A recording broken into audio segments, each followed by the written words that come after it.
По информацијата дека е променета условната казна со ефективна казна затвор за возачот во сообраќајката кај Млечен, во која животот го загуби 32 годишниот Гоце Димитриевски, неговата сопруга Наташа Димитриевска е задоволна.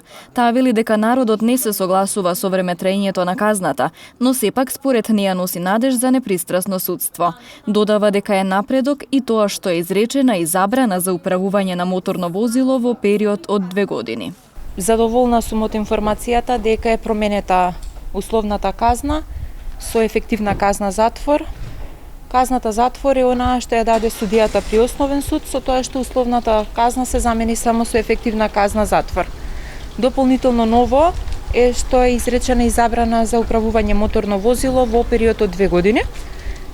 И тоа е голем напредок, затоа што во првичната постапка обвинителството тоа не го ни бараше.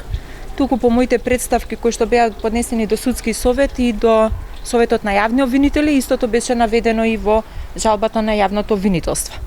Сметам дека ако не беше ова борба преку медиумите, преку социјалните мрежи, големата поддршка што ја добив и се уште ја добивам од сета јавност, немаше да успеам, затоа што беше под знак прашалник дали обвинителство воопшто ќе поднесеше и жалба, затоа што завршниот збор што го даде јавниот обвинител во овој предмет, даде насока дека они се согласуваат со условната казна.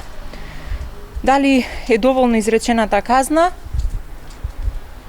Ќе кажам дека народот не се согласува со 2 години казна затвор, но е мала надеж дека сепак нешто функционира во нашиот систем и дека се уште имаме непристрасни суди.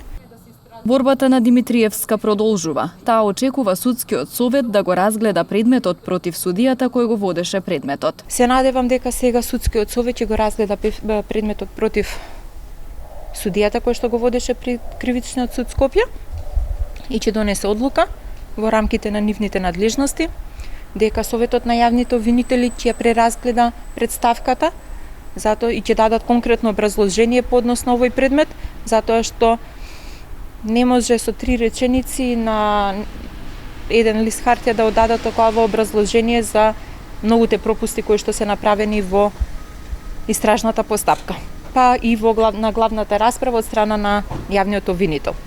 Инаку Димитриевска во сообраќајната несреќа која се случи во октомври 2018 година во Скопје го загуби својот сопруг и нероденото бебе, а таа се здоби и со тешки телесни повреди од траен инвалидитет.